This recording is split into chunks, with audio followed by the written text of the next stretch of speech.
recording because. All right, I'm going to go ahead and pause it. Start. There we go. Okay.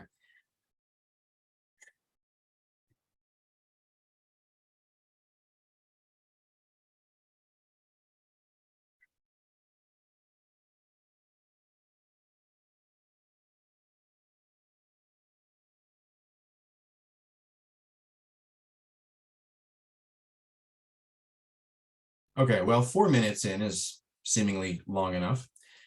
Welcome very much again to the Quaker Theological Discussion Group's panels for 2022.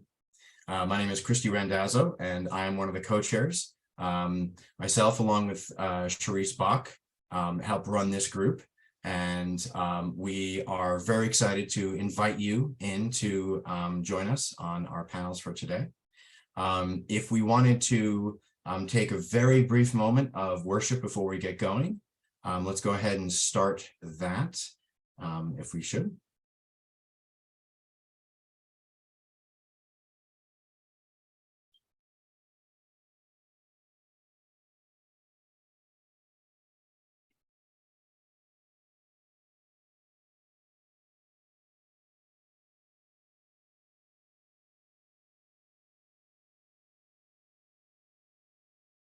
Thank you, friends. And I'm going to hand it off to Jeff Dudiak, who is going to be our moderator for the panel today. Thank you very much. Take it away, Jeff. Thanks, Christy. My name is Jeff Dudiak. I am a professor of philosophy at the King's University in Edmonton, Alberta, Canada. And I am the incoming editor of the journal Quaker Religious Thought, which is the journal of the Quaker Theological Discussion Group, to which you are all warmly invited to subscribe. I am moderating this morning's session on Quakers, space, and sense of place. And we have 4 interesting papers on environmental space and cyberspace and indigenous space and urban space. And so we're hoping all of these things come together and we can have a wonderful conversation around these topics. What we will ask is that you will send your questions as they arise for you, both during the presentations and afterwards, to Christy.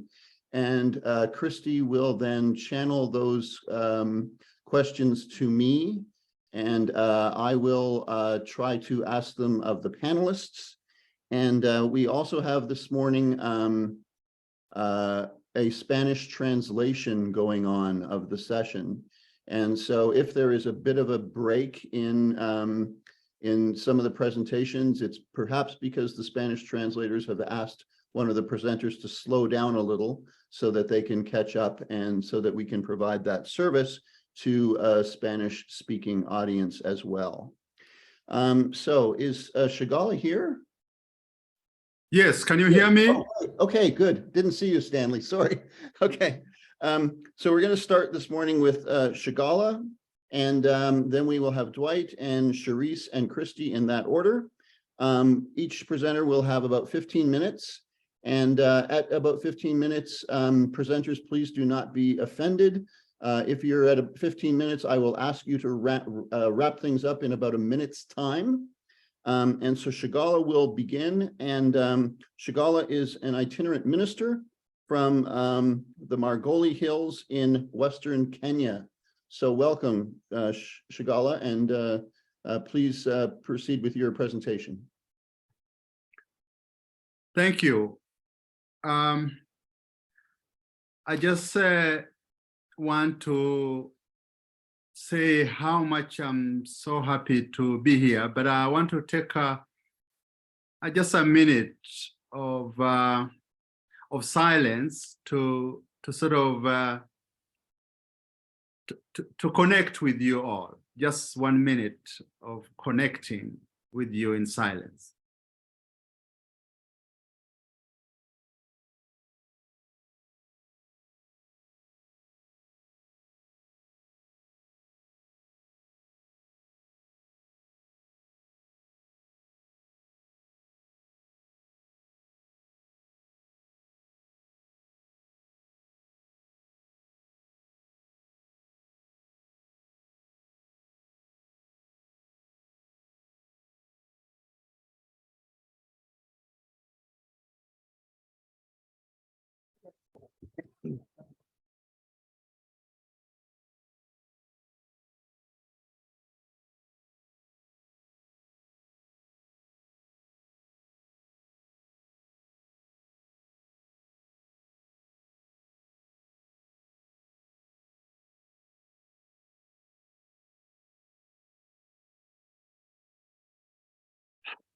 Friends, oh, precious friends, what a joy to see all of you.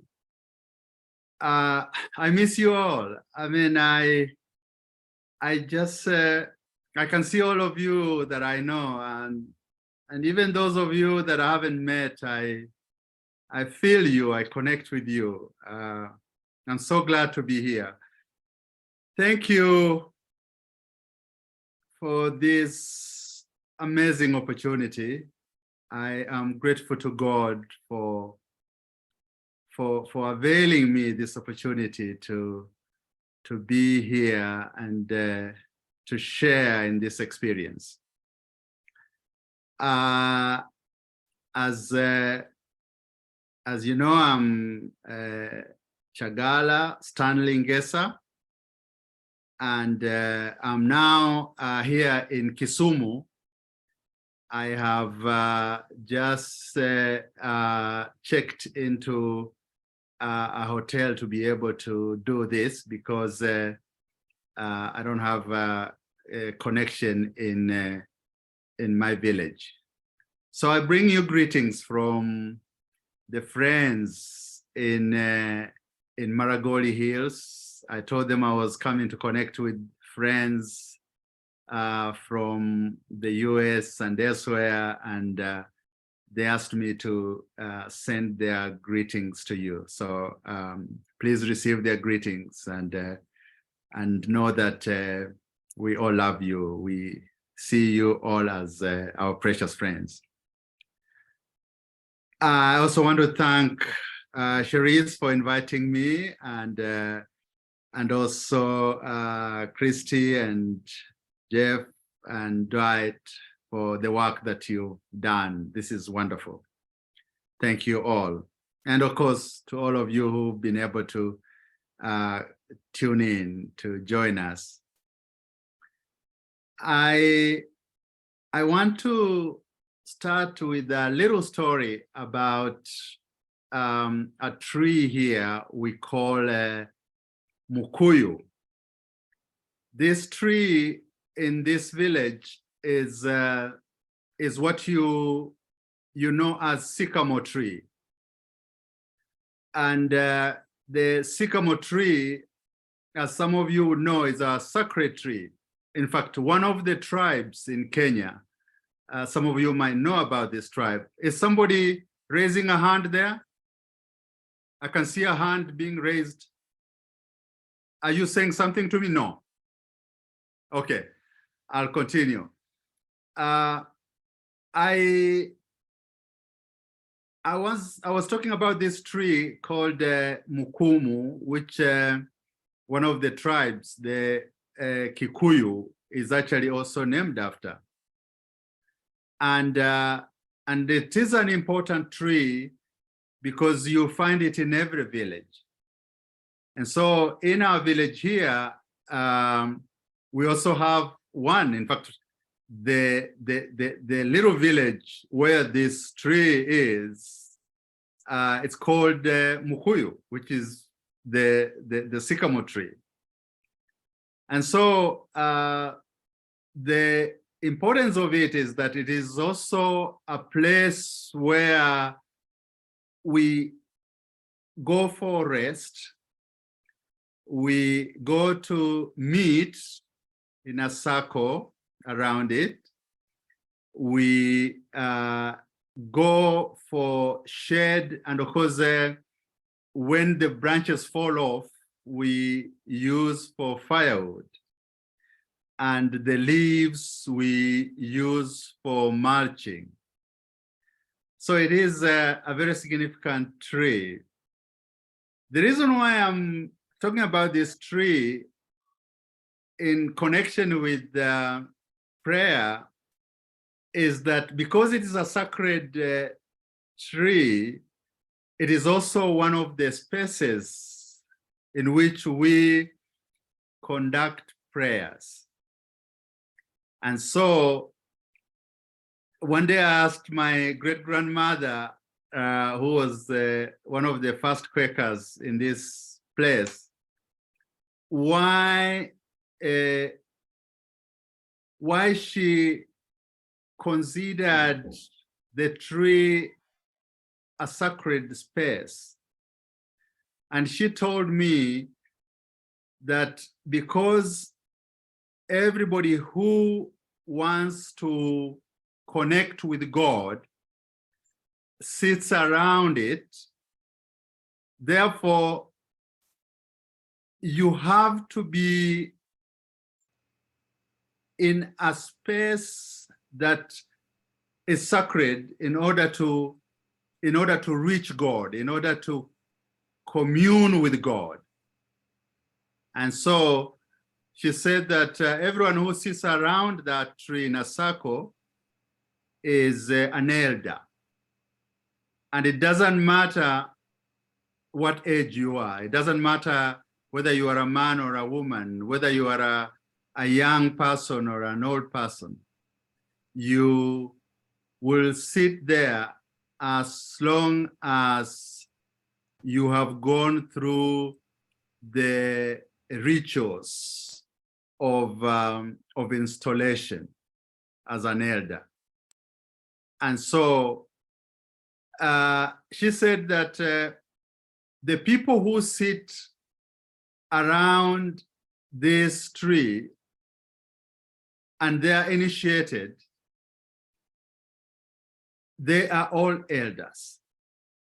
So once you sit around the tree and there is one person on top of this tree who is not initiated, this person, even though they are atop the tree, they cannot see as far as those who are sitting down under the tree, and yet they have gone through the initiation rites. So those who are initiated and sit around the down under the tree will see far than the one person or the people who sit atop the tree and they are not initiated. That was the point. And so for you to be initiated, it's a very important part of prayer. It's one of the significant areas of communing with God, of prayer. So the Quakers then arrive in this part of the world in 1902.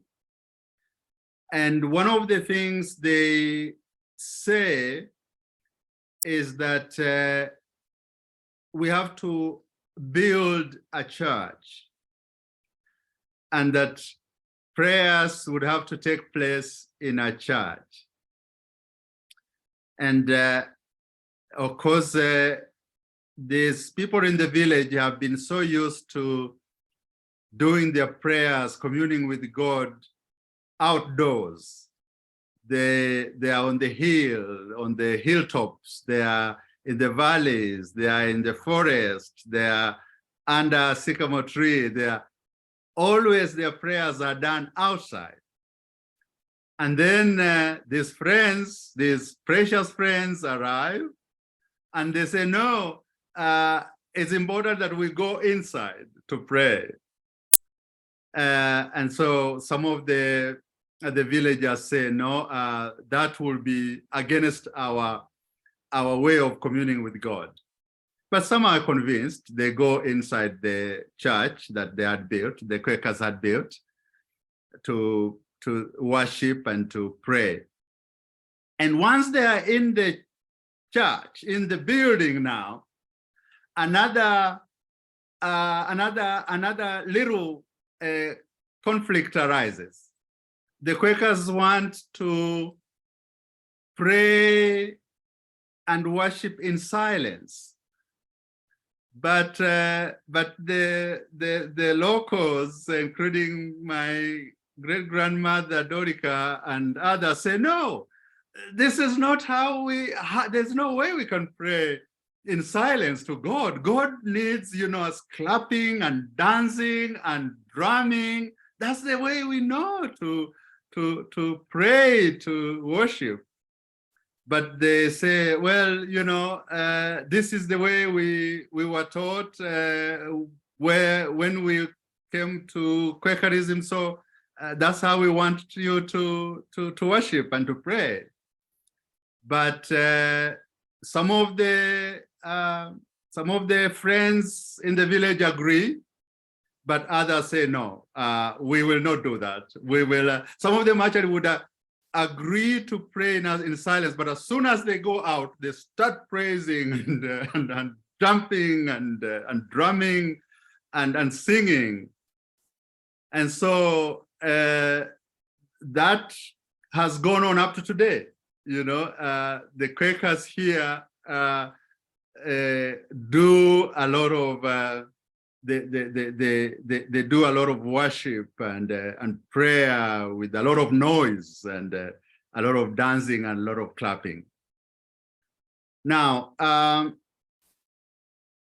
one thing that I asked great grandma about this tree and how it connected to the Bible was quite insightful, because she said, I said, well, look, how then did you leave this kind of worship and prayer and then took on this one of the friends from abroad? And they said, well, you see, they started talking about they read a verse in the book of Mark 8, 22 to 26, where Zacchaeus was on the tree, and Jesus, told him to come down, and so they translated it to them as Jesus was the one who had gone through initiation, and Zacchaeus, who was on top of the tree, had not gone through the initiation, so he could not see God. So he had to come down, be initiated by Jesus in order to see God. So that's sort of how they convinced them that it had something to do with them. And then there was the one of the blind man, the blind man in Luke 19. Sorry, no, that's Luke. Sorry, that's Luke 19. The one of the the one of Zacchaeus 19. Sorry, 19, 1 to 10. But the one that I wanted also to talk about, the Mark 8:22, is the one of the spittle. The one of where Jesus uses the spittle to help the blind man to see. And this one was connected to my great-great-grandfather, who used to spit into people's mouth when they had diseases, and they would get better, they would be healed. So they would wake up in the morning when the cocks were crowing, and they would go to his hut, and he would spit into their mouth before he could eat or drink anything. And that spit cured their diseases. They came from all over. And so this also made sense. So it connected them with Jesus. So so Jesus was just like the shaman, So they connected him to a shaman who could heal. And so that made them make the connection, which in a sense helped them to domesticate the Bible. And so that's how the Bible became a very important and sacred book, just like the mountains, just like the valleys, like the sycamore tree, and the soil, the waters, the fire, the animals, the birds, all these became sacred, sacred items that would be treated with care, treated with love, and also respected. So that in a sense explains the connection between this village encountering the Quaker faith, and then while some resisted it, others took it on and made it a faith belief that has lasted for all this time. And as you know, the Quaker community in Kenya is growing very, very fast. And in fact, it is one of the most popular body in the Quaker body. Thank So, you. Chagala, do you have one more point? I have one more point, and Okay. and then I will then move on. I will stop. So the idea with this idea of the prayer being done outside, this is what Jesus always did. In fact, when Jesus went to the temple, he was going to cause chaos there. He was going to get rid of people who are doing money changing and things like that. But most of Jesus's work was always outside, healing work, meeting with the women, meeting with the people who are sick and all that. The list of these, he was doing it outside. So the lesson for us, I think, as Quakers here, is that we should do our work from outside those meeting houses. Our work should be in the communities. It should be out there, where, for instance, right now in the US, you have this voter suppression. Quakers have got to make our voice heard. The Jim Crow issues with the prisons, Quakers stand and work must be seen. The civil rights, where now even the women who had thought that their right to their own bodies was already decided, it's now being questioned. Thank you, Stanley. We really need to move on to the next speaker. Okay. And so thank you very much for that lovely and fascinating opening to our discussion. And there will be questions later, and perhaps Sure. some of these things will come around in our discussion. Perfect. We should now move on to Dwight Dunston, who is a Philadelphia-based facilitator, hip hop artist, and educator, and is the host of Pendle Hill's podcast, The Seed. So welcome, Dwight. Thank you, Jeffrey. Thank you, Chagala, for that opening. I know I'm gonna be taking some breaths as I just land from those sharings, and I imagine my hope is that you and I get to vibe and sit down for hours. I am so blessed and grateful to be here this morning. I am going to start a little self-timer for myself, just knowing that Jeffrey will also be there to keep me on track. And thank you, Emma, for interpreting, the organizers for holding this space, all of you being here and present. I am feeling excited and nervous and inspired and grounded and filled with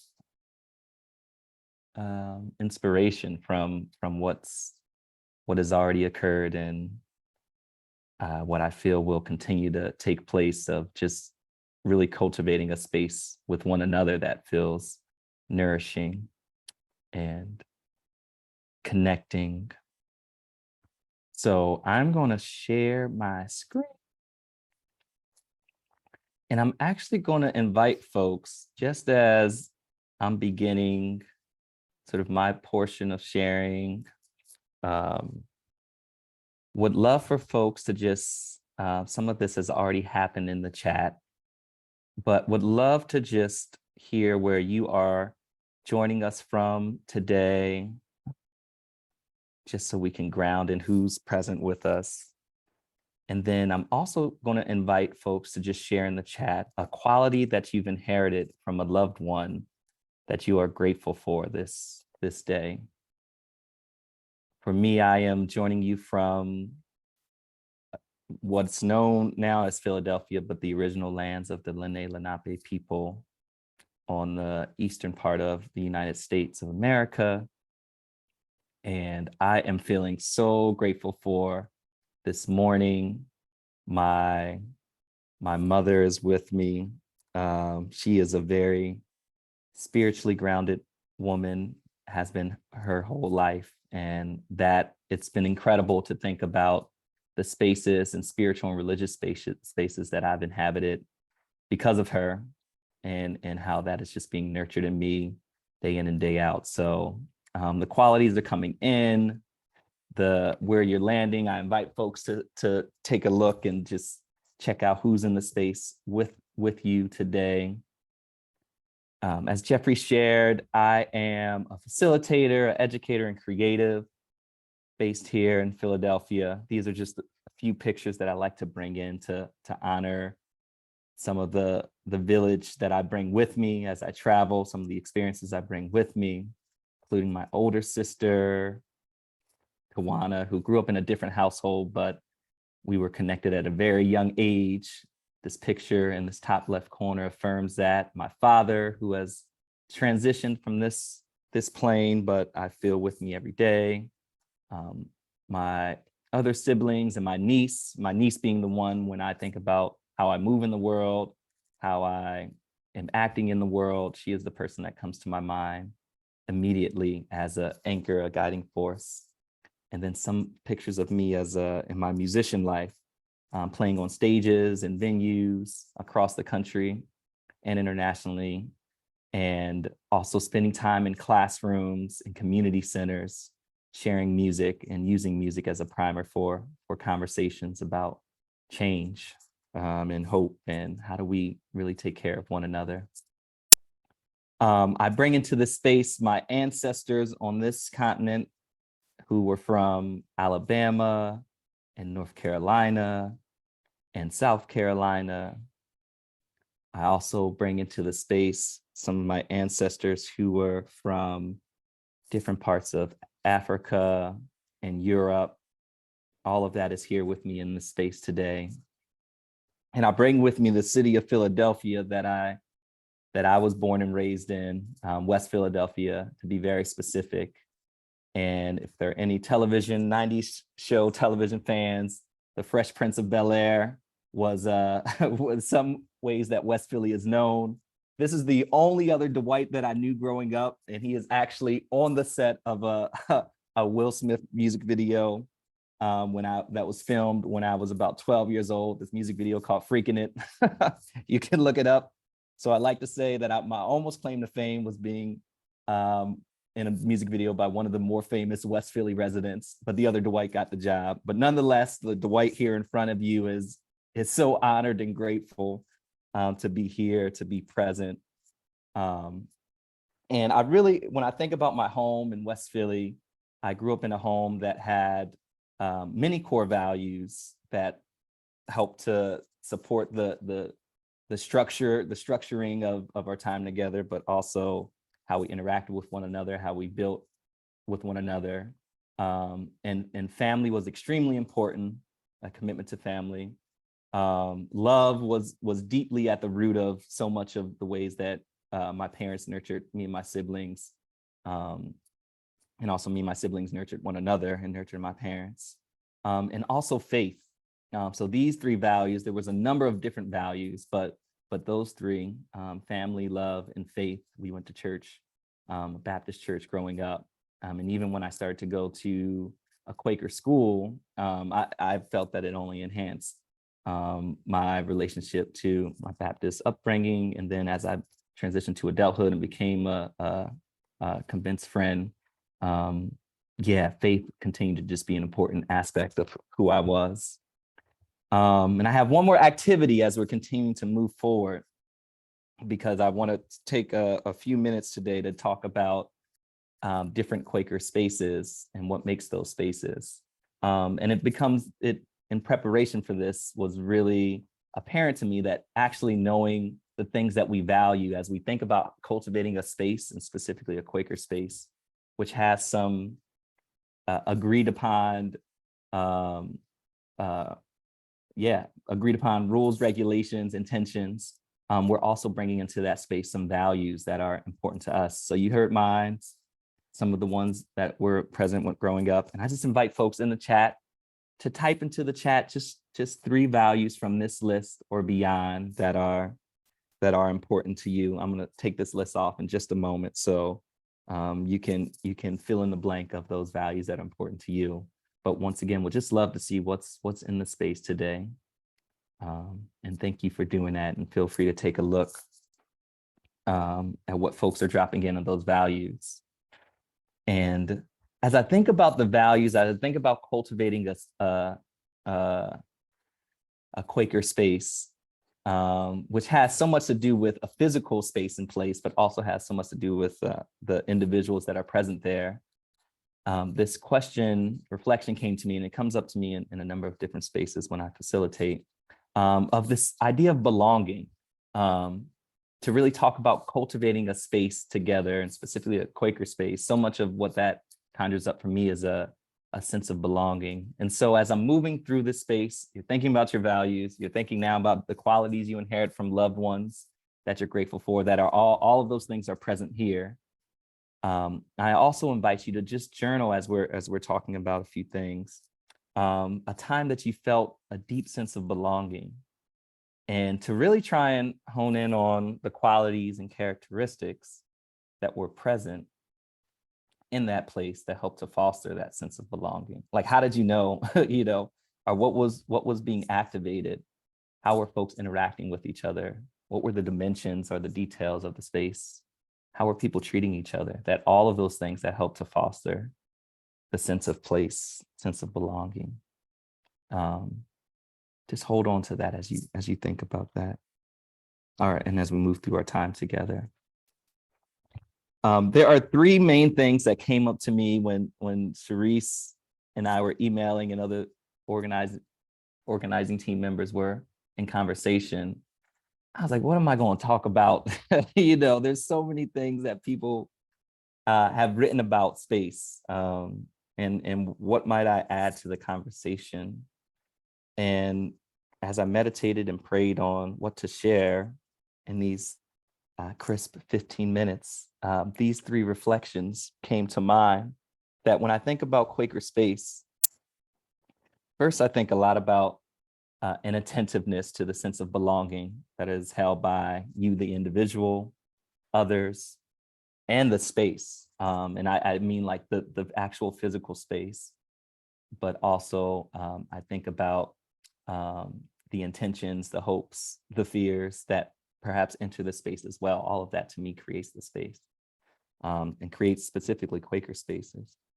When thinking about Quaker spaces, there is, for me, a reverence for silence and stillness, and that reverence come from this knowing that the silence and stillness acts as a portal to the divine, to God, to spirit, to ancestors, to love. Those words feel interchangeable to me, and I invite you to insert the one that feels most meaningful for you. And the last thing that arose for me in thinking about Quaker space, specifically Quaker spaces, was this commitment to speaking and or acting from the depths. So this inward looking, inward excavation, inward stillness, and from those places, allowing oneself being open to being transformed by the truth that emerges, or the truth that emerges for someone else who is at the same time cultivating or agreeing to that commitment. Folks might know this photo by Edward Hicks, the cousin of Elias Hicks in Quaker faith, of the peaceable kingdom. And I just looked at this. I was like, wow, all these animals and those people in the back, everybody, this sense of belonging that is built into these series of photos. There were 62 of these paintings that Edward Hicks made. And when I think about, friends talk a lot about beloved community. We talk a lot about belonging, as we've done some of this already today.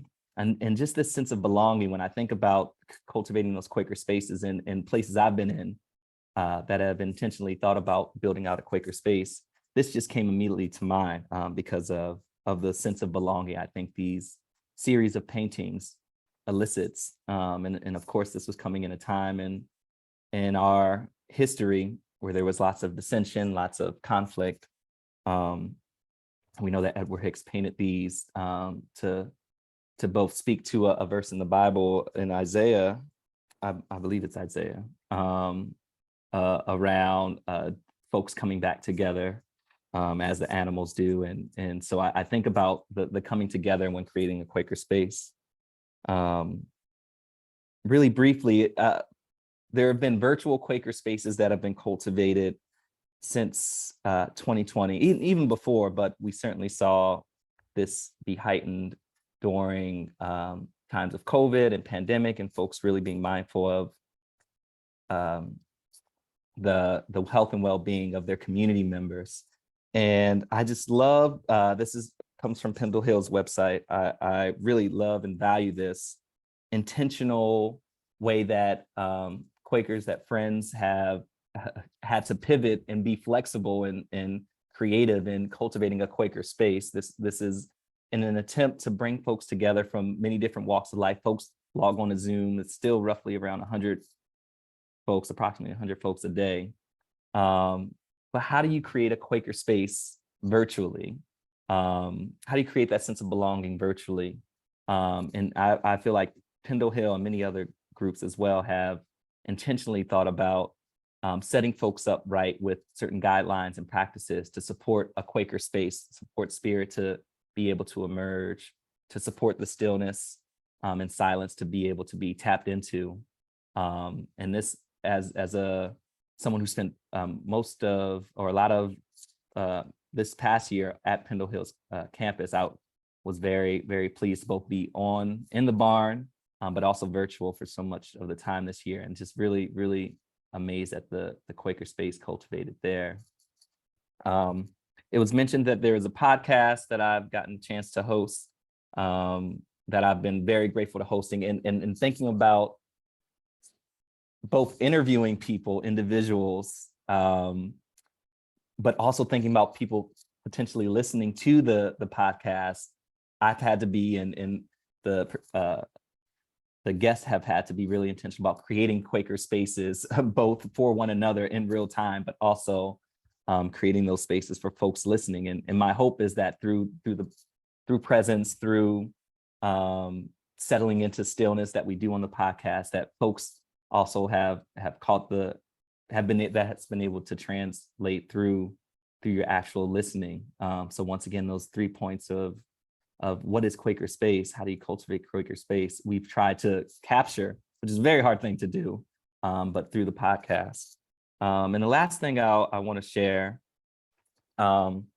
is this article by Thistle and Diego that folks might have read through Friends Journal, cultivating this Quaker space.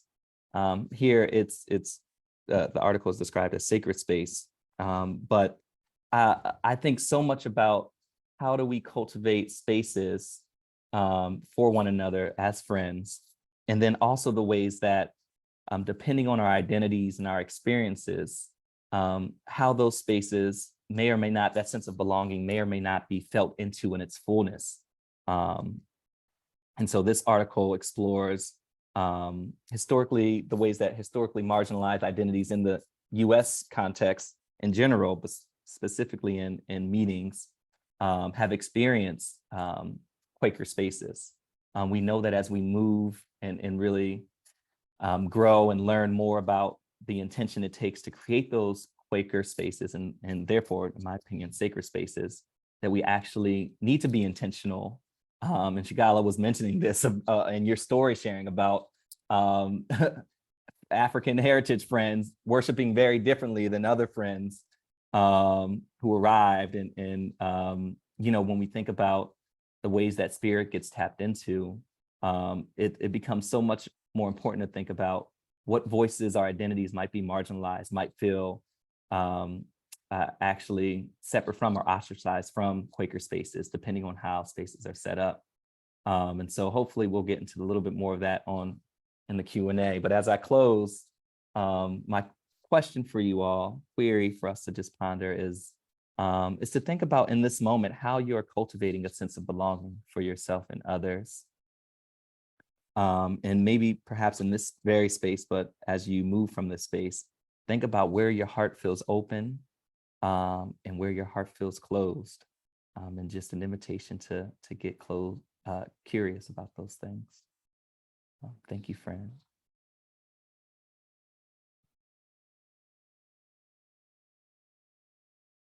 Well, thank you very much, Dwight, for that invitation into your space and into our space. Our next presenter is Cherice Bock, who teaches at Portland Seminary and has something to do with Quaker Theological Discussion Group, and works in areas of creation care. So Cherice, please.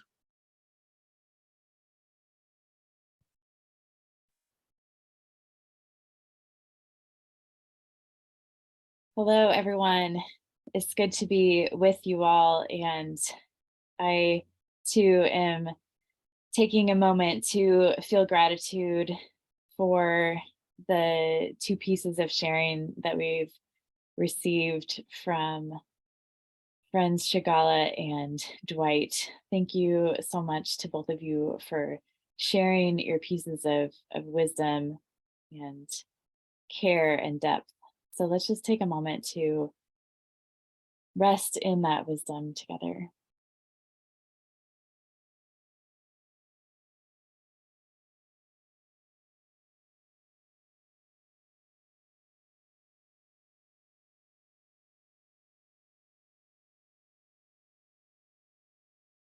Thank you, friends.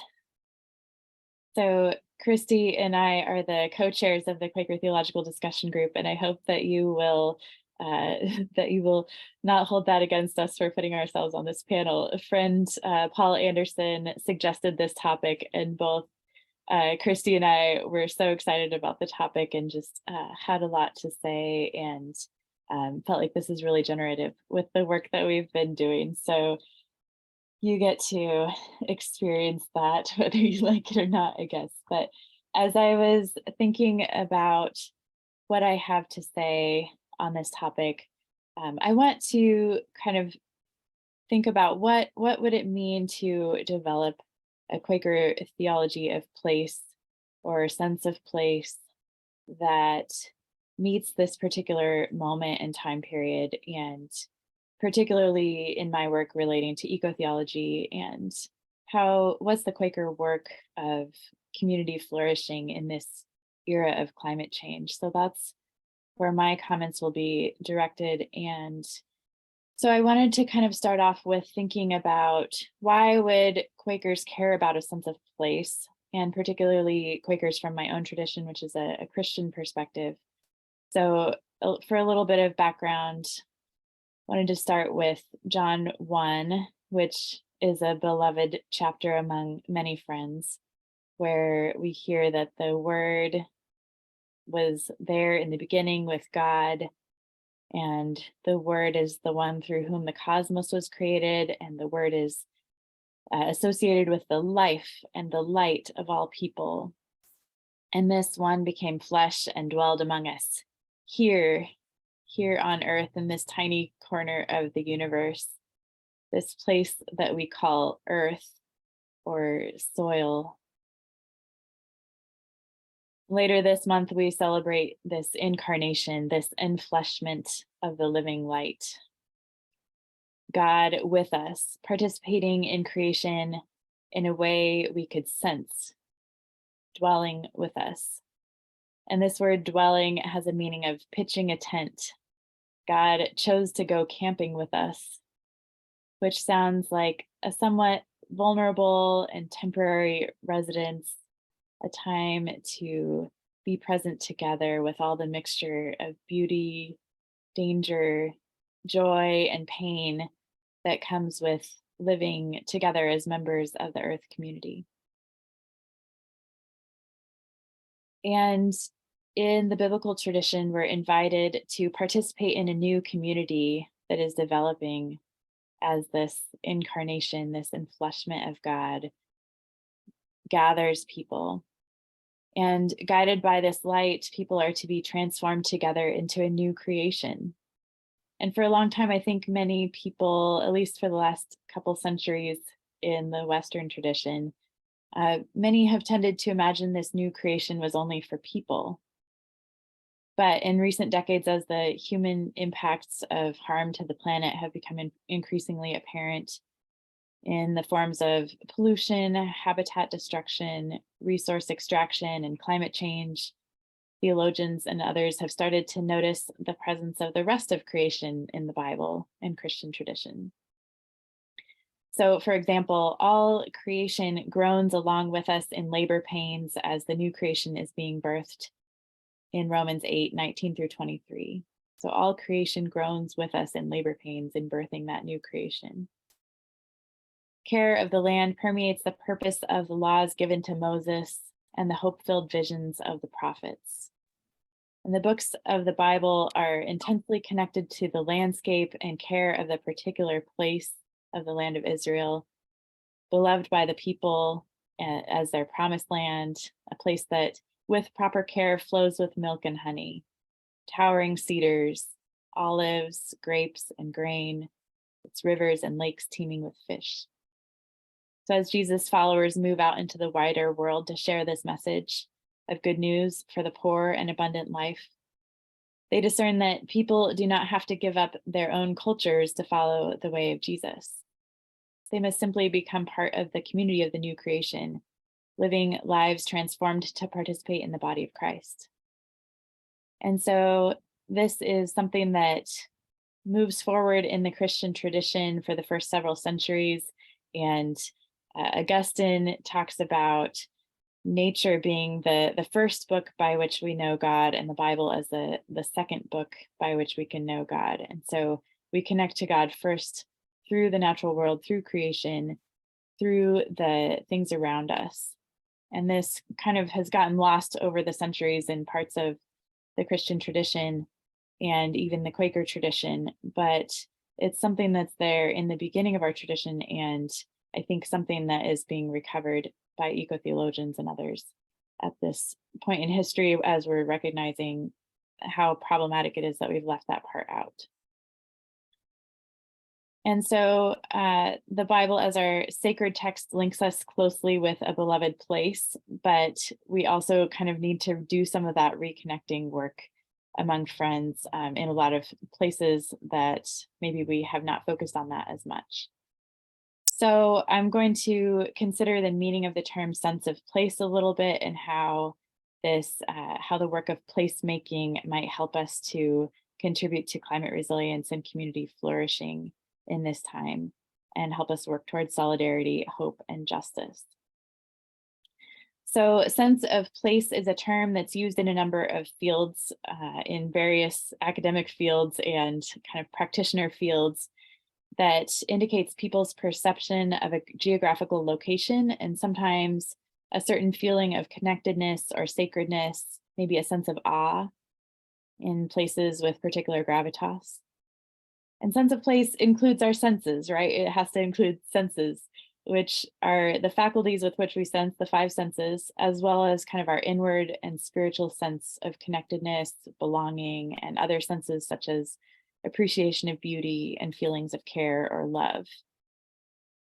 And sense of place includes place, right? Our physical location, our material context, our geography, whether in the small spaces around us, such as the rooms where we worship, or the gardens where we plant and spend time with the rest of creation and with God and others. In buildings or large spaces such as a valley, a watershed, or a bioregion. And there are different scales of sense of place. You can have a sense of place in your own home, in your meeting house, in your town or parish, state, nation, and then our place as kind of humans within the cosmos. We often develop a sense of place during childhood, and that geography feels like home for the rest of our lives. And people can also feel a sense of placelessness, particularly if they've been displaced or if their ancestors have been displaced. And maybe the places that they've felt most connected to have been destroyed by natural disasters or human development. So people are looking at sense of place as how can we kind of construct a sense of place and meaning in the places where we are, and doing the work of placemaking, and socially constructing these places, but also feeling connected to the places where we are, and remembering, becoming members again of the earth community, becoming connected to the foods that are harvested in our regions and the ways to care for those spaces. And this can also be sort of sense of place inward and outward, our landscapes, our geographies of our inward life and our outward life, and connecting those two together. And within theology, there's a lot of literature around sense of place that has to do with connectedness to the land of Israel and connectedness to sacred spaces. But I'll move on to kind of thinking about Quakers and sense of place, and how Quaker theology connects. And so I think in some ways, Quakers have a hard time with sense of place because we have this kind of sense of, well, you know, we don't need to be in a particular place to be connected to God, right? We have this idea that all of life is a sacrament. There aren't these particular places or moments, but that can make it so that we don't pay attention to the sacredness of every moment, even though that's, you know, the sacramental aspect of all life is supposed to be part of our tradition, but sometimes gets a little lost in there. So I think in the Quaker tradition, if we can kind of reconnect with that idea of the sacredness of all life, that can help us as friends to create a sense of place. Nonetheless, we have created quite a few places that are particularly Quaker to us. So maybe from historical reasons, or places that we have settled across the frontier in the Americas, and places that we have done mission work. There are places around the world that feel particularly Quaker, and I come from one of those places in Newberg, Oregon, where Quakers were some of the first European settlers in this area, and intentionally settled it as a Quaker community. And this is my home. This has been, my kids are, I think, 6th generation in this place, which is saying something, I guess, for a white person in this part of the world. But there's also the recognition that we live on stolen land. And so although I'm working on developing a sense of place here and feeling a sense of community and belonging here, there's also that piece of knowing that the relationship with this place and the people who care for it has been broken. And so there needs to be a work of healing among friends in this area and maybe in your area as well. So now we have to figure out how to heal. And so that moves us into how do we use this sense of place to address the climate crisis? And I think that we can bring the values of friends to become more rooted in the places where we are, and to bring a sense of place and context and awareness of the spirit in the places where we are, rather than kind of universalizing what it means to be a Quaker meeting. We're doing the work of particularizing, there we go, how to be a Quaker here in this place in a way that is honoring and caring for the neighborhood. So this takes listening to the land and other parts of creation, as well as building community with other networks of friends, other people, government agencies, indigenous groups, and other parts of creation in our particular region. This brings in the piece of equality among friends, that we're attending to the concerns and needs of those who are most vulnerable in our communities, and that might be human people who are vulnerable as well as other species. It brings in the friends' value of justice, repairing harm that we've done to the ecological community and to indigenous communities.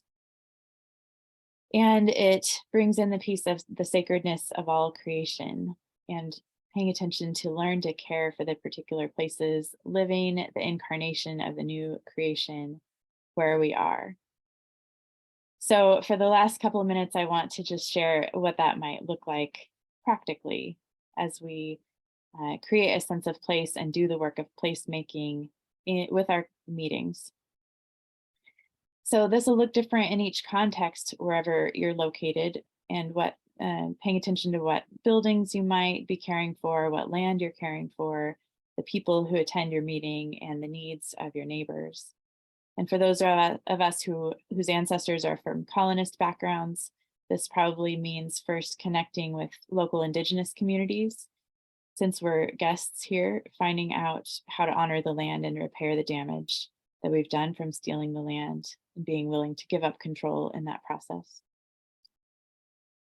And although there may not always be a Quaker meeting in your own neighborhood, I think this work of placemaking needs to be done in our neighborhoods. So you can consider either attending a worship community that is close to you, and or you might be able to begin creating small neighborhood networks, perhaps starting sort of a meeting for worship for placemaking in your home or a neighborhood space near you. Meetings can listen to their neighbors, including unhoused neighbors and neighbors who may be other species. What are the needs in your community?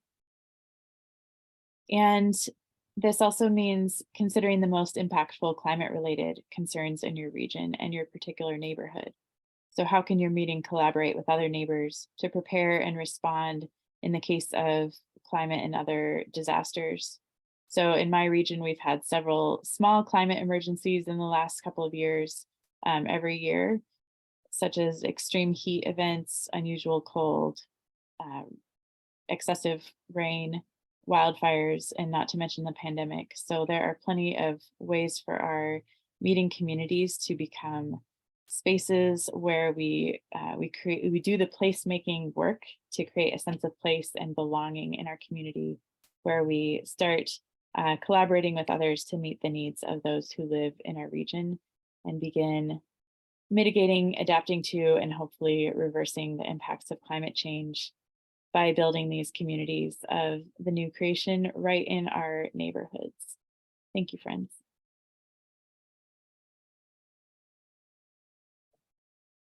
Thank you, Cherice. And please be reminded that questions for our presenters can be sent to Christy, and he will do something with those, organize them in some way, and send them on to me. We'll now welcome Christy Randazzo to give the last presentation. Christy is from Philadelphia, teaches at Montclair State University, and works mostly in political and eco-theology. So Christy, please bring us what you have to offer this morning. Good afternoon now officially, everyone. Yes, my name is Christy Randazzo. My pronouns are they, them, and I'm going to give like a brief introduction of what we're talking about. So to give it the old academic sort of intro, and then we're going to jump into a presentation that's far more accessible. First, I sort of want to lay out what brings me to this work. I have moved around a great deal in my life, and I don't have any family left on from my own side, and as a result, the sense of how a place becomes a place and where people can connect to that place, the look of it, the feel of it, has always fascinated me.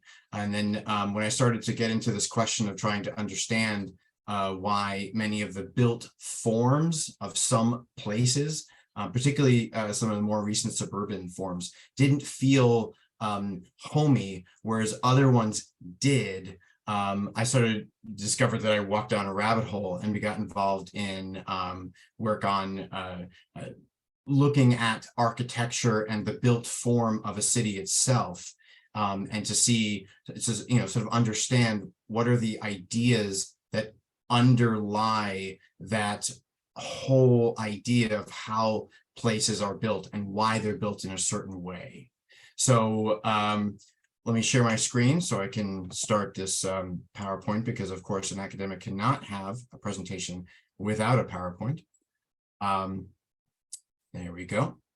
Okay, so we are looking at that, and we can still see all this.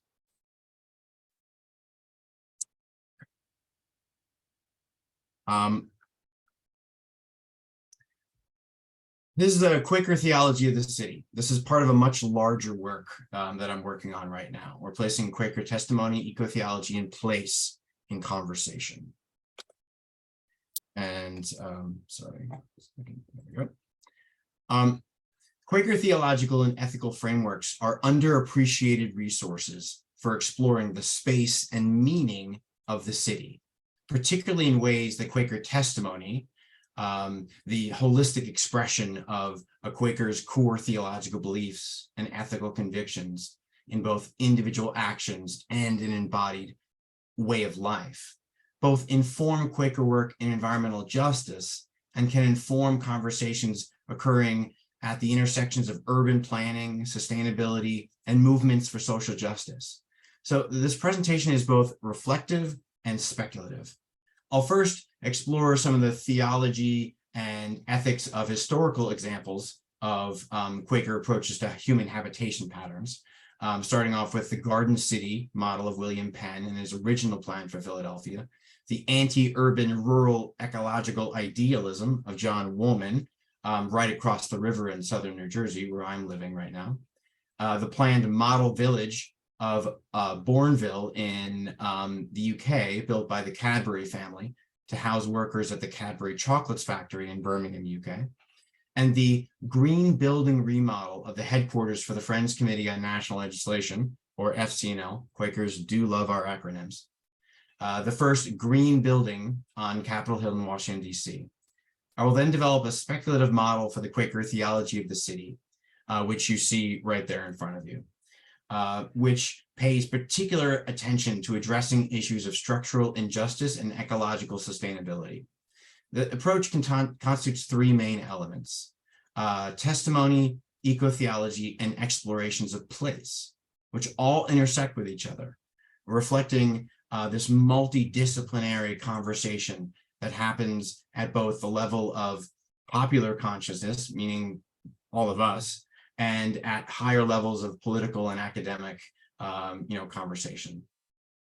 And similar to the sense that the intricate complexities of all the millions of different elements of a city, how they can seem like so much overwhelming noise until one finally inhabits it and then can finally, in a sense, see the living city as an one organic, interconnected community, placing ourselves at the center of these interconnected strands of testimony, eco-theology, and place can open our eyes to see the potential for a cohesive and theoretically powerful Quaker theology of the city. Okay, so now that we've laid some groundwork, let's jump in. So the core theological idea of Quakers from the beginning all the way through now is this idea of this direct experience of the divine, that if you open yourself to being present and being aware of the potential for God, that of, God within you, the spirit, that light within to speak to you and to engage with you, that you can experience God directly. And this not only opens up the ideas that anyone can speak to where God is and the equality of all people in that, but it also sort of insists that in a way every Quaker is, in a sense, carrying all of Quaker testimony, what it means to be Quaker, along with them. Like, in a way, the Quaker is themselves a moving, mobile, I guess, bus that carries Quakerism sort of in waves around them as they move about their community. Now, this is reflected in this idea of testimony, which is an incarnational ethic, in that it actually flows from who we are as people. It is rooted in our actual bodies, and that it's an ethic that flows from how we act and how we are in every aspect of our lives. It's not just something that we do in this instance or in this instance. A Quaker testimony is something that is conjoining your beliefs and how you act in this sort of witness to God's call to speak the truth of God in everything that you do. It's thoroughgoing, it's holistic. Now, throughout time, the idea of, sort of listing how these specific sort of this wider idea of testimony can be linked to specific testimonies, or ideas or ideals that kind of maybe capture the spirit of the idea of testimony. We've come up with numerous ones over the last 400 years of our existence that sort of point to or capture what that feels like or looks like.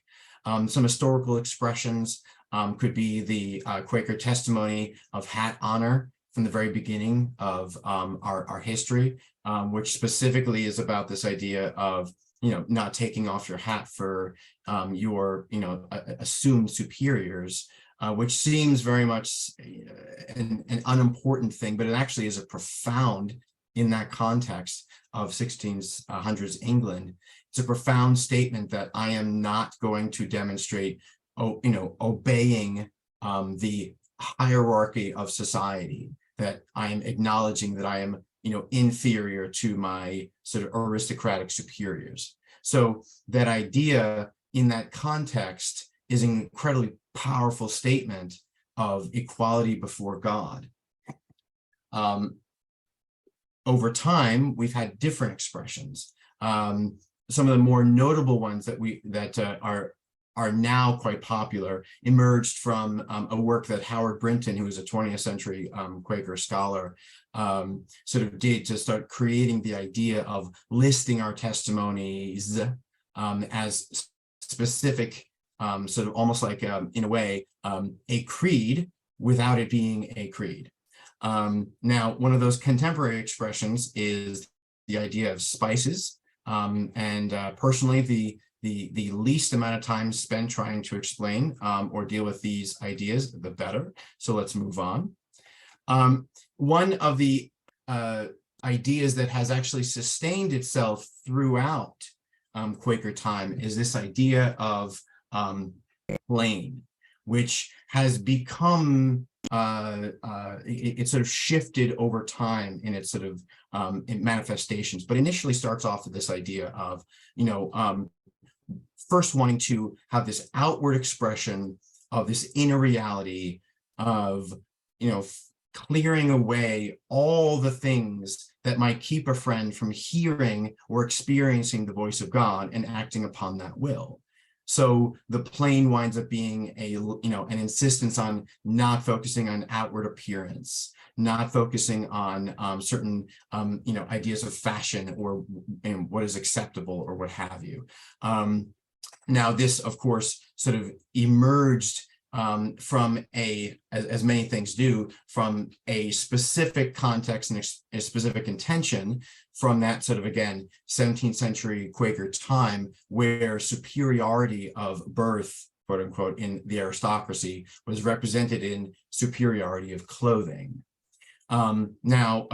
This sort of led into a sort of a sense of a uniform, which, sort of well known amongst Quakers. Margaret Fell, one of the earliest friends, dismissed this idea of a uniform as the silly poor gospel.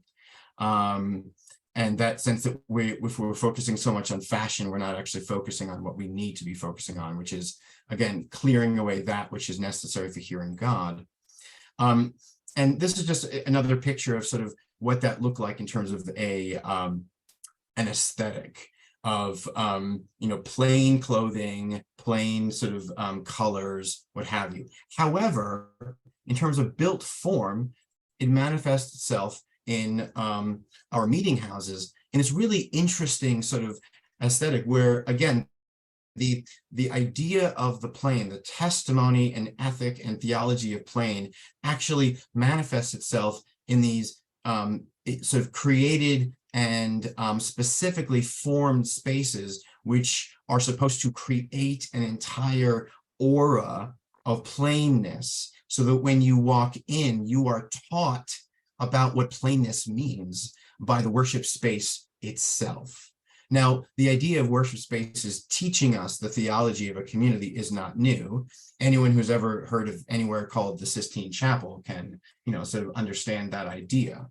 But Quakers sort of, continue throughout our time playing with this idea of insisting on having the built form manifest our theological and ethical convictions, even down to one of my favorite examples, most recently, is a Live Oak Meeting House in Houston, which, continues this idea of plainness, but shifts it over to the sense of what we modern Quakers would call simplicity.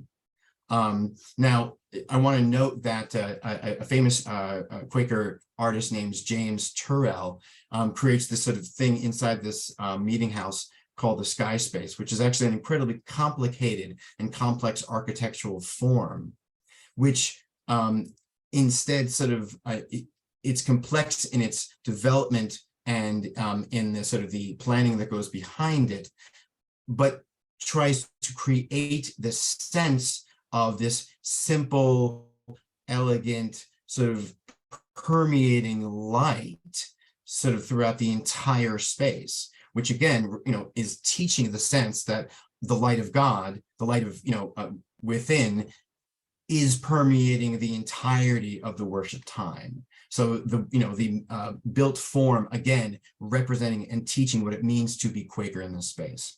Now, we can sort of see some of this in how William Penn specifically designed the plan for Philadelphia. As you can see, this is sort of Philadelphia. We have the Schuylkill River on the left, we have the Delaware River on the right, and this form of grid reflects what Philadelphia looks like today. He envisioned this Philadelphia as a practical embodiment of Friends' theology and testimony, a physical space which would create space, quote unquote, for Friends' testimony and to witness to the world. Now, this space balances agriculture with trade, which is ironic considering Philadelphia's modern diversity. But you can see this where there's actually spaces within here that are specifically designated as farms. So this really is a garden city where people are intended to have space within these plots to not only build houses, but to have a backyard garden. And anyone who has experienced Center City, Philadelphia can tell you now that doesn't exist anymore. There's not that much space. But the grid space itself is intended to express these ideas of equality, plainness, where no one street is larger than the other, divine order and justice, again, the sense of equality, which is reflected in the urban form. There's no specific ecclesiastical focus. No church is in the center. The meeting house isn't in the center of the space. It's a collectivist versus an individual space, which is reflected in the form. Now, unfortunately, the vision was compromised from without and from within. For one, Penn was a terrible leader, and the holy experiment of Pennsylvania eventually ended, in large part because of the diversity emphasized by Penn's policies of tolerance and equality.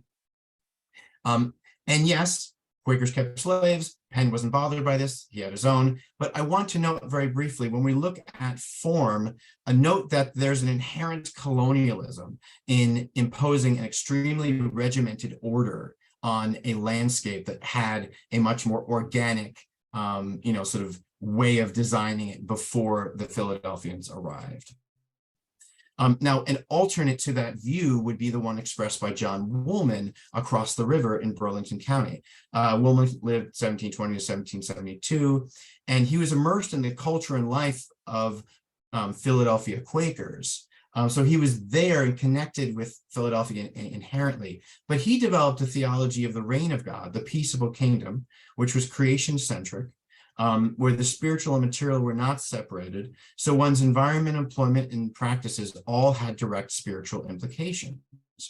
Now, this leads to a series of specific ethical and theological views and practices.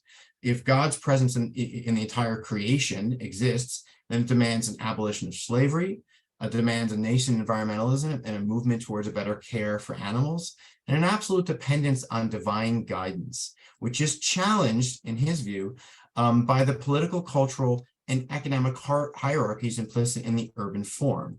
Basically, John Woolman didn't like cities for a variety of reasons. And they're right there. Emphasis on commerce, the structures of inequality, the role in enslavement economies, the dirtiness, cities are kind of inherently dirty, as well as a possibly utopic vision of agricultural life as a life most amenable to humbling the human desire for power and control. So approaching the same question of how do we have built form that reflects Quaker ideals, John Woolman and William Penn come at this from very different angles and come up with very different solutions. I just want to note, thank you, friend Dwight, for referencing the peaceable kingdom. Before, I just want to note that this picture reflects very much sort of John Woolman's idea, and yet you can see in the back, there is William Penn trying to negotiate with the local Lenni and Lenape tribe. Sorry, I butchered that. So this idea of the peaceable kingdom for Quakers was inherently always bound up in Quaker control of the space. Now, very quickly, I'm sort of running out of time here, but there have been a few other sort of experiments with this idea of applying the Quaker ideals to a specific form. And one of them is the Cadbury family's sort of idea of creating this model city where they would provide everything for their workers. And it was this beautiful space, well designed, with a numerous of garden spaces. And you can see sort of garden spaces on the southeast here and on the northwest there. But it was also intentionally regimented and rigid, where their workers would live there, and by living there, they would then manifest and sort of, experience what it meant to be Quaker in that space. So in a way, they wanted to make their workers Quaker, even if they weren't, in fact, so themselves. Now, a more recent way of interacting with this question of built space would be the FCNL building in Washington, D.C., which was intentionally designed to be a, LEED certified green building. This idea that you can build an urban space with, for example, green roofs, with a extremely environmentally friendly sort of space inside, with light, creating natural light so that it limits the need for electronic light. These are all potential ways that we can incorporate this in such a way that is working with the built environment, working with the environment without it having to be far more sort of planned and regimented like you see here with these previous ones in Philadelphia and what have you. So as I said, this is part of a much larger work, and I'm taking up way too much time, but I just wanted to sort of, finish with this sort of proposal that I say for what a Quaker theology of the city would look like, where the city itself is testimony. And this is akin to sort of the secular city idea of Harvey Cox, where it is the ideals are built into the form, but it retains the purpose of testimony itself. It's intentional, and this is building off of some of the work of Kevin Lynch in The Image of the City and Elise Edwards on architectural form. We emphasize deeply the idea of context and rootedness, again, referencing some of the watershed discipleship work of Elaine Enns and Shed Myers, where we are ourselves, where, especially in South Jersey, we always feel like we're separate from Philadelphia, but we share the same river. So we disciple to the river space and not to the political boundaries that we are bound by. Striving towards the reign of God, moving from simplicity to explicit stewardship as an active practice, and that's the eco-theological element. And then inherently this idea of interdependence, where the entirety of the space around us must receive justice. We're shifting away from focusing purely on the human concerns and almost in some way trying to lay them aside and look first at the concerns and needs of those who are not human first. And then having this emphasis on sort of balancing space and silence, both in a physical way, but also in a metaphorical way. And I have way gone over my time, and Jeff has been very, very polite to let me to do so. So I'm going to conclude there. And I want to thank Emma. Thank you so much for translating. I really and truly appreciate it. Thank you very much, all. Okay, thank you, Christy. And I admit it was difficult not to allow people to run over because we've had some lovely conversations coming in one direction so far. If you have questions, please send them on to Christy. And I have a couple already here. I'm just trying to find out where they are. Okay, so the first question that I have already is for Chagala. And this question comes from Tommy Nagai Roth. And it says, Chagala, can you say more about the interweaving of your great-grandmother Dorica's legacy of both shamanism and Christian Quakerism? So was that clear, Chagala, or would you like me to repeat that? No, that's very clear. Okay. That's very clear. Thank you. Thank you so much for asking that question, Tommy. It's interesting because my great-grandmother Dorica was one of those who accepted, and she was not only accepting of Quaker faith, but also she insisted that she kept her shamanic gifts and practiced them. And of course, it was not accepted by the Quaker, by the friends, the missionary friends who had come to bring Quakerism here. But she would not be bowed because she thought that it was that there was a lot of seamlessness, even though the Quaker missionaries were saying, oh, this is not Christianity, this is more of evil, they were saying it was evil, to do shamanic healing, for instance. but she stood her ground, and of course she wasn't very popular. That's why when you read a lot of history of the Quakers in Kenya, she's not mentioned anywhere because they thought that she was not practicing 100%. But to me, because I met her, I talked to her, I couldn't have found a true Quaker. She embodied all the testimonies of Quakers, and she lived a life that was truly she set an example, a very, very high example of who a Quaker should be, but also respected her traditions that she had inherited from her forebearers. So she has given us a lot, and I'm trying, while I'm here, I'm actually even discovering more, while I've been here, about the kind of stretch that she covered. A lot of it, when I left here to go to the US, I didn't even know. But while I've been home, I've really discovered a lot, and I hope to put them into a text one of these days. Okay, thank you. We have a question from Bill and Mary Beth Trueblood for Dwight, and the question is, I would like to ask Dr. Dunston some questions by email about rap poetry as a form of worship.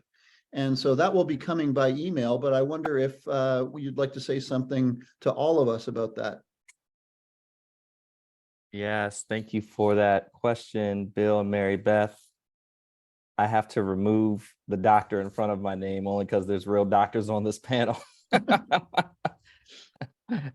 So I want to take on something that I didn't quite earn, but I'm so grateful for that question and a reflection. I don't know if you want to expand on it because there's so many ways I could go. Is there any specific question about hip hop, specifically rapping and worship?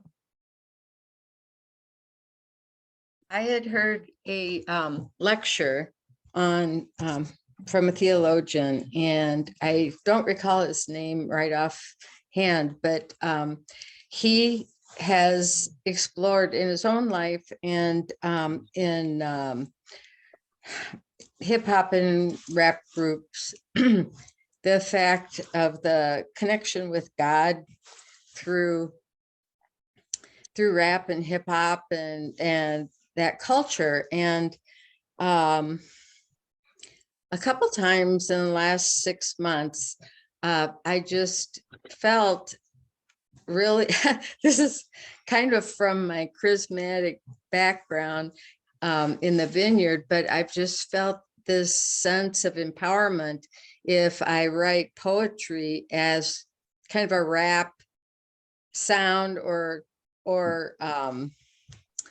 the cadence, everything to do with that. Oh, my husband just gave me the name. It's John Gill, Gill. Jon. And anyway, so I just felt like, there was some sort of a worship going on when I tried to write rap poet. I mean, I didn't try, it just came out of me. And so it's perked my interest, but the radio stations in the Chicago area are just overwhelming. The groups, there's just such an intense culture that I don't even know where to begin. And I just thought, since you do creative work in hip hop, that you might have encountered something like that. And if you could tell us a little bit more about it. Yes, thank you for clarifying, Mary Beth. And I was over here giddy and excited because I'm like, oh, Mary Beth got caught with the hip hop spirit. That's, you did get caught with it, Yeah. And I, Yeah. I don't have time to get into all of the origins of hip hop, but as just an art form, a form of expression. And I think about the origins were very much about people using this art forms, and it has different pillars for sure, emceeing, hip hop, rapping being one of them, but to really affirm their own humanity, to hold out a vision for their own healing, their community's healing, and really where, think about the Black and brown folks, mostly Black and brown folks in the Bronx, which was the origin of hip hop, being forgotten by the systems, government, institutions, and having to figure out ways to not only survive, but really held out a vision of their own thriving.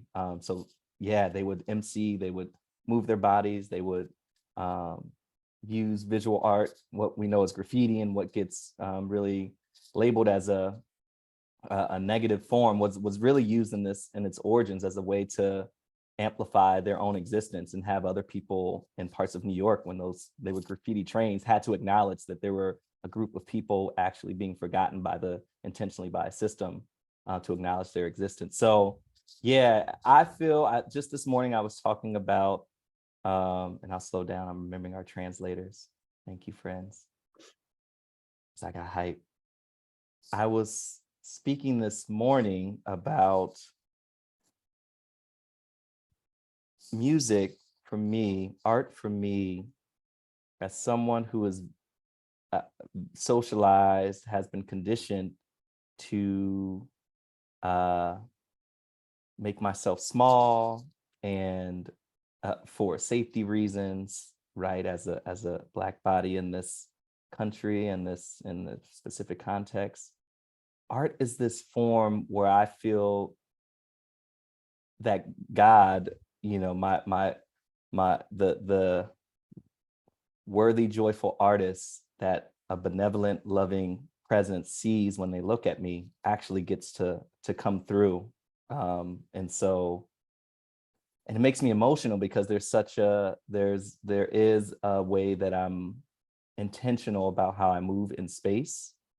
But when I make music, when I actually am able to express specifically using hip hop, I do feel a connection to my most divine self. I can feel my biggest self coming forward, and presenting itself, and so much love. I'm able to, so much love and truth for me has manifested when I actually tap into that artistry. And I'm sure other artists in this room have an experience of feeling like a vessel, right? It feels like something might come through me, and maybe you felt this as well. It's like, oh, I'm getting a download, or I'm getting a message that wants to express itself in this way.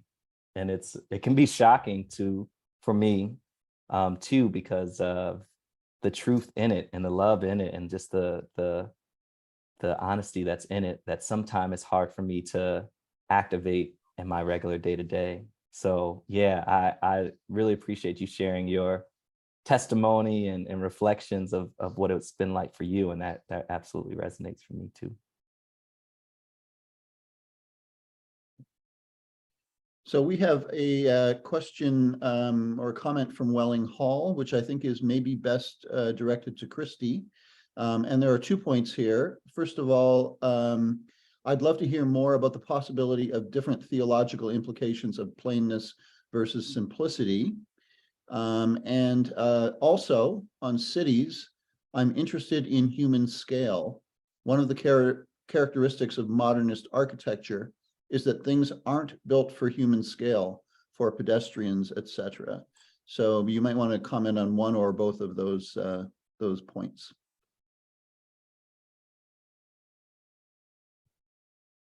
Certainly, and I first want to express my penitence and apology for my lack of slowing down earlier. When this is the first time I've ever actually had somebody translate while I'm speaking. So I think this is going to be a learning curve, but a learning curve that I must get into. So thank you for the corrections, friends. I think that the question of human scale in cities is extremely difficult when we are engaging in forms that are intentionally built to be grand, intentionally built to sort of shove as many people in as possible, to be as efficient as possible. And there's that balance between, particularly in sort of this environmental question, where if we want to be environmentally sustainable, ironically, incredibly efficient built forms like you'd find in the density of Hong Kong or Manhattan or what have you, in terms of its impact on the land generally, it actually is better to be as intensely sort of efficiently using as little space as possible, so that then we can sort of have other, the rest of the space not dominated by human activity. So, for example, suburban areas are very much built on human scale, but they're incredibly inefficient and incredibly, ecologically damaging in many ways. So the challenge of trying to incorporate the human element into cities it's inherent. It's a challenge that we're going to have to keep wrestling with. But I think one of the ways that I think we can sort of engage with this is try to think about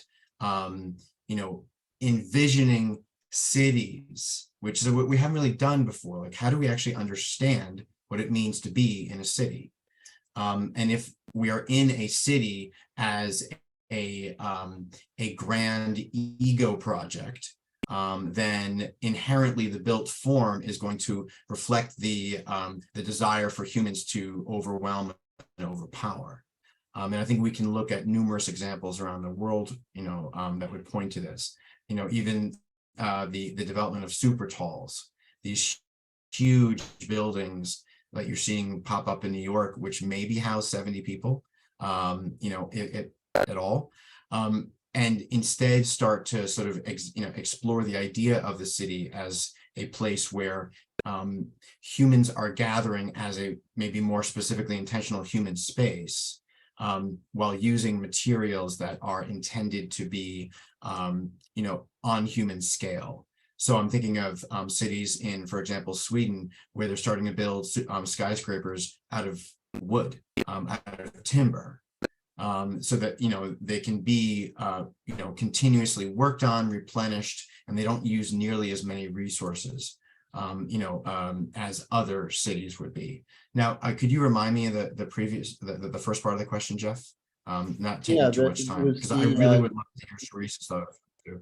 The distinction between plainness and simplicity and the theological implications of that. Well, as I don't have the next 4 hours, I'm going to sort of shrink it down. But this idea of plain sort of begins as again, this intent of trying to sort of remove anything that separates you from the divine. Over time, again, my assessment of it, and I'm sure that many on this panel would disagree with me on this one, but my assessment of it is that plain, as it moves through the this sort of this uniform a vision of built space, presentation, all of that, because you have to take an ideal and actually live it out in an ethical form. You have to figure out how to actually make it breathe. As it goes through that time, it becomes this uniform, this Quaker gray, for like 100-something years. And in my own read of it, simplicity is sort of a way of trying to maintain the idea of plain without emphasizing, like plain had become so tied up in the uniform, in the presentation. So simplicity is a way of sort of taking that similar idea of, not having things separate us from God, and rework it, reimagine it.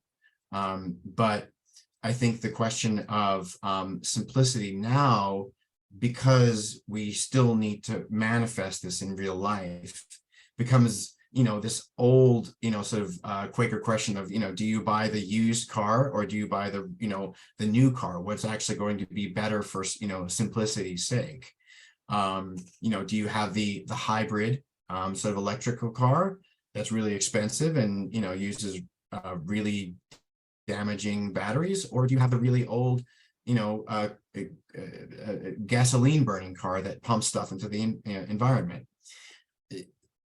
All of that in some ways might be a distraction from, at core, I think we need to keep returning to this question of what's the element of simplicity. How are we being able to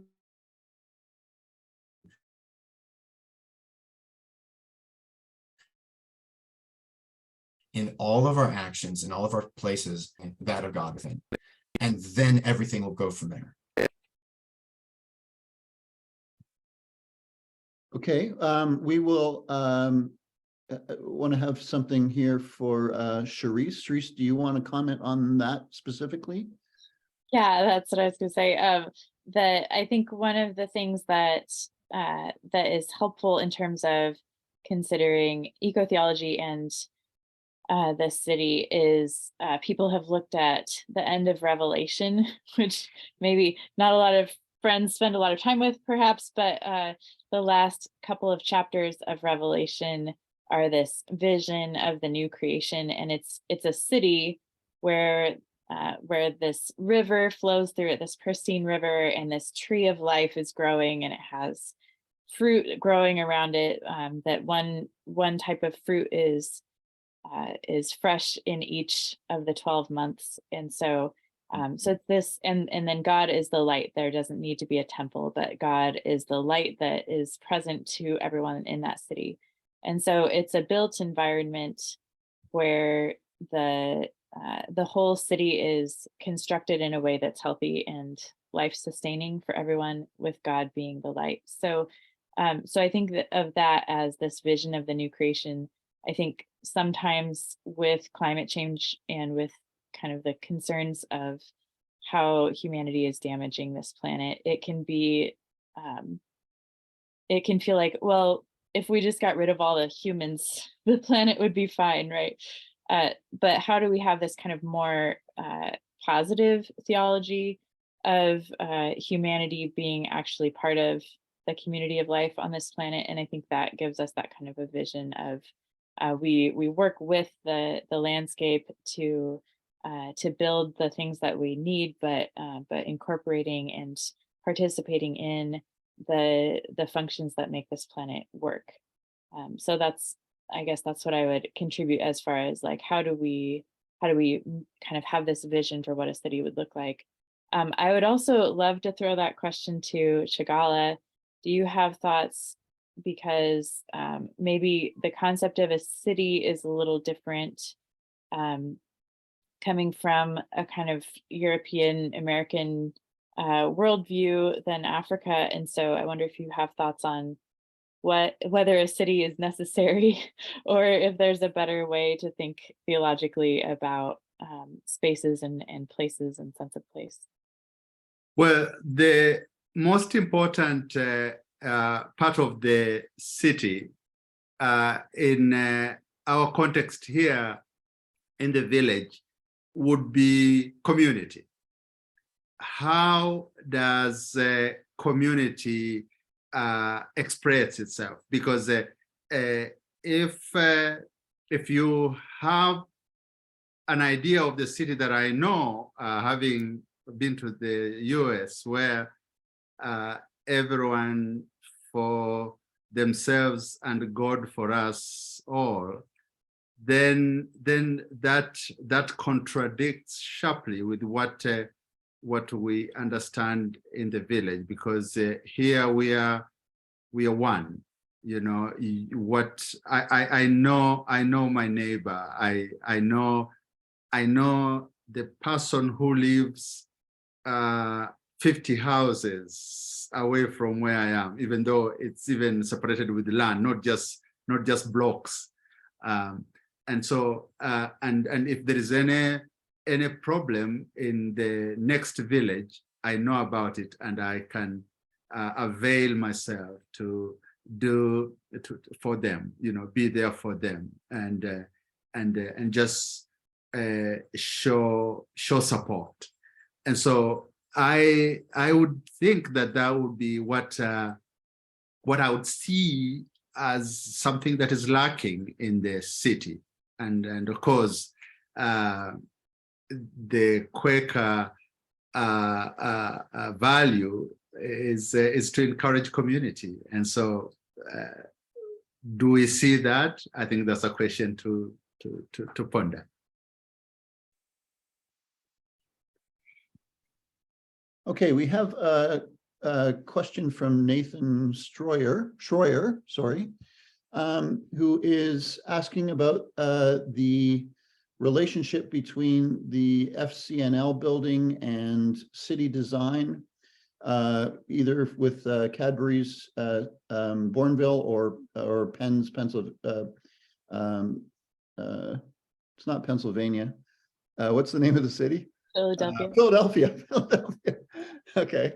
And then asking, contrasting that with Woolman and Lay's recognition of extractive, I think, wealth and space hoarding. So I guess how those things are related to each other. I guess the urban tendency towards space hoarding. And it says specifically, I'm interested in Cherice and others' experience of healing lands. So if you would like to put the terrible way in which I read that together and comment on it, Cherice, that would be great. Yeah, that's got a lot in it. And I think that one of the problems that Christy was identifying with the way that Penn set out Philadelphia is that it's sort of placed on the landscape rather than really fitting the landscape, fitting the land elements. And so I think that's one thing that we could work on that feels that it's kind of our extractive perspective if we're coming from kind of European mindset, is placing our desires and what we want out of the land onto the landscape rather than working with the landscape to make sure to cultivate it and nurture it and sustain life there. So I think Penn had some good ideas, and we also need to bring them forward into this time period, recognizing the shortcomings of those ideas. So as far as healing the landscape, I think one of the ways that we can go about that, I've seen some congregations that have acreages that have planted native plants for wetlands or whatever their land requires. So taking out plants that are not conducive to the local climate and putting in ones that are better for that place, because we have tended to, particularly in the US, take out all the other plants and put in grass that has to be mowed and watered excessively, and a lot of times fertilized excessively, and or weed killers applied. And so so it ends up poisoning the landscape. And so replacing those kinds of monoculture crops and plants with something that is going to give life to the world in that particular location can be really helpful. So some people plant pollinator gardens or food gardens. Food forests are really great. Planting fruit trees. At my meeting house, we have a trail that goes around our land that we steward, and there are a lot of fruit trees and berries around the trail. So at different times of year, I love to walk that trail and just pick a plum as I'm walking, or some blackberries or some grapes. And so that can be something, a gift to give to the community, the human community, as well as the critters that eat those foods as well. And I think those are small things that we can do that help to kind of put back some of the the species that need to be in the region.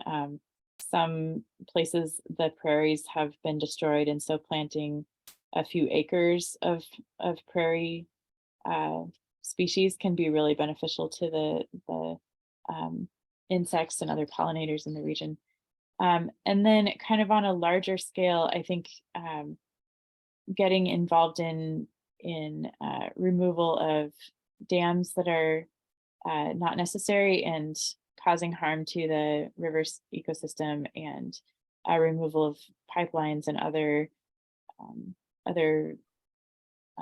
fossil fuel moving vehicles from the landscape that do a lot of damage can be a kind of larger scale thing that can do a lot of good in a region. And so that, of course, requires us to not be so dependent on fossil fuels. So there's a lot of pieces to that. But as we move into a new era, making sure that we're being part of those kinds of movements, especially indigenous-led movements that are trying to block and remove pipelines and dams, can be a really great way to get involved.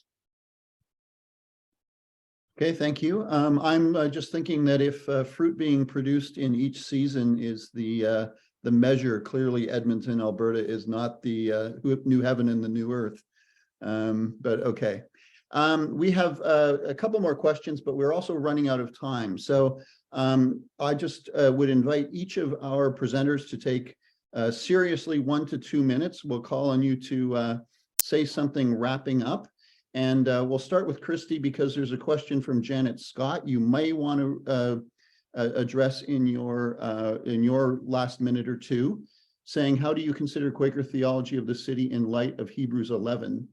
They had here no abiding city, for they looked for the city whose maker and builder was God. And so, Christy, if you could just give us 1 or 2 minutes, and then we'll go around and allow each of the presenters a final word.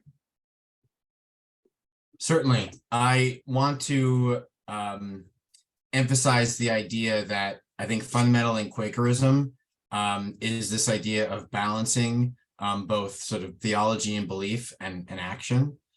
So that inherent sense of like constantly trying to balance all these different elements and try to keep them in harmony, I think is something that's inherently going to come out of any Quaker theology of anything. So I think even the idea of sort of balancing, Woolman's sort of utopic vision of the peaceful kingdom alongside, Penn's idea of the fact that we are human and we do have to live somewhere. That sort of practical implications of it. I think that sometimes we can get too wrapped up in the need for utopic visions or these pessimistic acceptances that, like, the dystopia of Blade Runner is inevitable, if we're going to have our space. We need to, for the future, in terms of our theologies of how we understand place and the city, we need to focus on continuously reminding ourselves of where we are in the state of creation, that we are in some sense responsible to the divine. This is the divine's creation. It is not ours. And we need to keep sort of insisting that the divine is that which guides all of our decisions. We don't have a city of, Babel, which is about ourselves. We have to have a space which is removing that sort of human need to be important. And that sounds kind of vague, but I think we can look at examples of sort of the human need for ego. I mean, even down to the numerous ways that we just keep populating ourselves in all these spaces. With like the Olympics every 4 years, let's just sort of pump a bunch of money into building new stuff that nobody uses.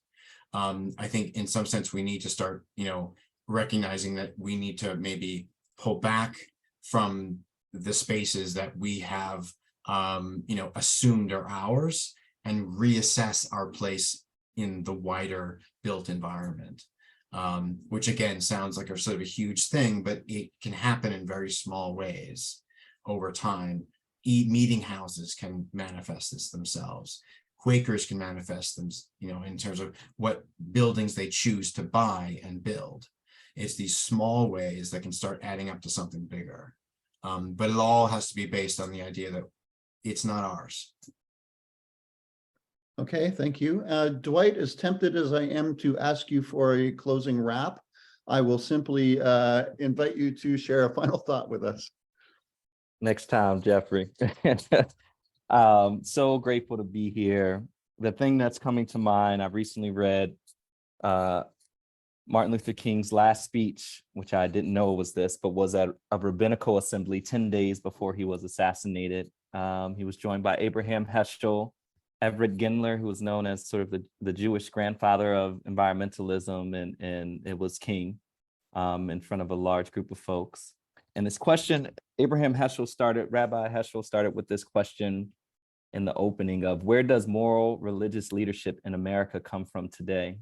And King, in his reflections and the whole spirit of the conversation, really thought about religious institutions being the place where a lot of the conversation centered on addressing racism, as these places where people will have to face racism within this body that cultivated the moral, value-based, and Cherice, I heard you talk about this in terms of, the ethics, right? And we think about the ethical or liberation mindset. All of that comes from these spiritual places. So as I think about where friends are headed and where we're going and how might our belief system inform how we move in the world, it's just, I get really excited and inspired about the conversations that we're needing to have, we're being faced with having to grapple with, but also that many of us feel excited to have in terms of how we move forward with having our faith